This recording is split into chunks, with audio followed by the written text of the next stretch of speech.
Déjà, je vais vous demander votre nom et votre titre. Alors André Touzet, président de la société Mosella, donc la société qui a été créée pour signer le contrat de partenariat public-privé avec le Conseil général dans le cadre du contrat de partenariat public-privé comme l'a indiqué le président Weiten.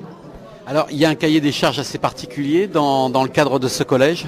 Oui, alors déjà le fait que ça soit un partenariat public-privé, ça veut dire que le contrat concerne à la fois la conception du projet, sa construction et son exploitation pendant 18 ans. Et à cet ensemble de prestations a été ajouté un engagement énergétique, c'est-à-dire qu'on est engagé sur un plafond de consommation et donc sur un montant annuel de consommation pour ce collège. Alors, c'est quel chiffre? Alors là sur le collège de Verny, parce qu'en fait le contrat concerne deux collèges, Verny plus Folquemont. Alors sur l'ensemble des collèges, l'ensemble des loyers énergétiques est de 60 000 euros. Alors pour Verny, on va dire que c'est une grosse moitié puisque Verny est un peu plus gros que Folquemont. Alors, quelles vont être les procédures justement pour arriver à ça?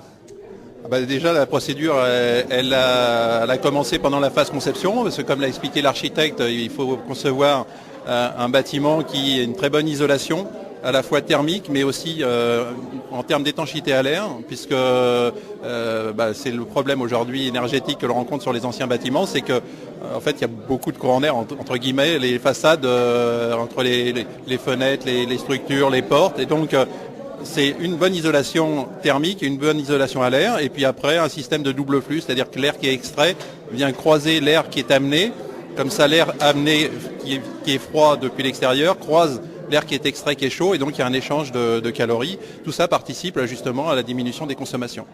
Alors il y a ça, il y a après tout l'environnement aussi et l'espace qui a dû être créé pour dans un univers un peu écologique. Alors là, oui, le projet architectural, on est en limite urbaine, donc avec une vue sur la petite vallée du ruisseau de Morfontaine. Donc c'est vrai que toute la conception faite par l'architecte est un peu en cascade, de façon à maintenir toute cette ouverture sur le paysage. Alors il y a un cahier des charges particulier depuis le début des travaux jusqu'à la livraison. La livraison aura lieu quand ? Alors la livraison, nous, on doit une livraison fin avril 2014, de façon à ce que le Conseil général et l'Académie puissent disposer de tout l'été pour aménager le collège et procéder à son ouverture en septembre 2014.